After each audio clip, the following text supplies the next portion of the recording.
I've set a date for leaving. I've set a date for leaving, so this is the long goodbye.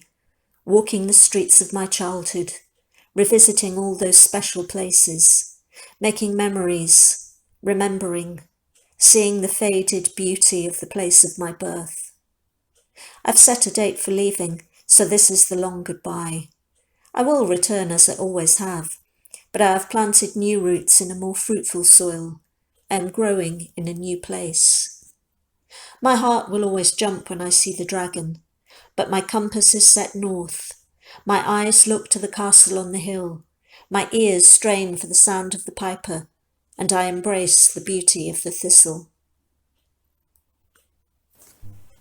I've set a date for leaving, so this is the long goodbye. I thought that was going to be a few weeks when I wrote that poem in February 2019. I visited Edinburgh at the end of that month and returned to Newport expecting to have the final 6 weeks of packing and saying goodbye to my old haunts. I had no idea. There were rumours of something that was going on in the world, but I honestly thought it would be fine. By the end of March, the week I was supposed to be leaving my job, I was helping to pack Debenham's cafe in swathes of cling film. It was supposed to last a few weeks. Furlough was a word I didn't know, at least not as it applied to work. I don't suppose anyone did, really. The idea that the government would pay you to stay at home. Bonkers. And I was lucky. I liked who I was living with, and I had a garden. I wasn't alone unless I chose to be. I took my daily government-sanctioned walk very seriously. I went out every day. I was careful to plan my route to take in going shopping if I needed to. My wedding went the way of so many others. We scaled back and held out for as long as we could before bowing to the inevitable. It'll happen. We spent what we christened our not wedding day on Zoom and watching the same movies, what we later discovered is 383 miles apart. Wasn't the worst day. When my job disappeared, I wasn't surprised.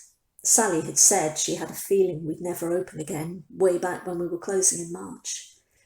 The fact that my new job went at the same time as my old one was doubly disappointing. I was left with this disappearing dream. I felt like I was in one of those movies where the camera is just pulling back from me and leaving me isolated. And I had it easy. I wasn't alone. I wasn't afraid. Sometimes I was a bit bored. My birthday came and went on Zoom and things began to open up. I got a new job and things closed down again. A fire break, they called it. I called it something else. And then I went back to work. Same store, different job. A lot of, yay, you're back. That was nice. We were promised Christmas. We made plans. The plans were absolutely not changing until they changed. My family's expectations had been low enough that we had a plan B. Plan B was fine. A lot of Christmas was on Zoom. I lost my third job of the pandemic. Go me. Job 4, which had been quietly bubbling away on the sidelines, involved writing magazine articles. Never the greatest paying job. I watched it slowly dwindle as budgets were cut and magazines closed. It's not so much as an income stream now as an income dribble, but that's fine. My choice. As summer approached and the vaccine arrived, the world began to open again. I think by then we were a bit too exhausted to get excited, but we made a plan. I would move, whatever happened. We chose a date.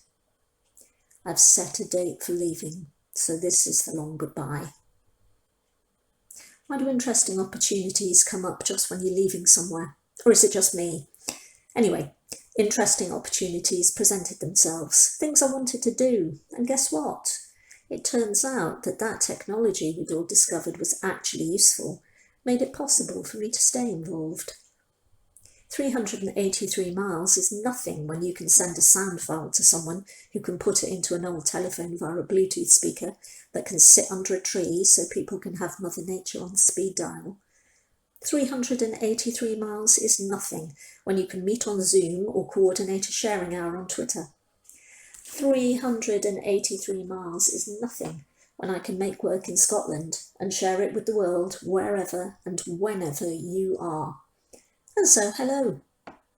Although I set a date for leaving, and although I'm nearly 400 miles away, it turns out I've not left at all.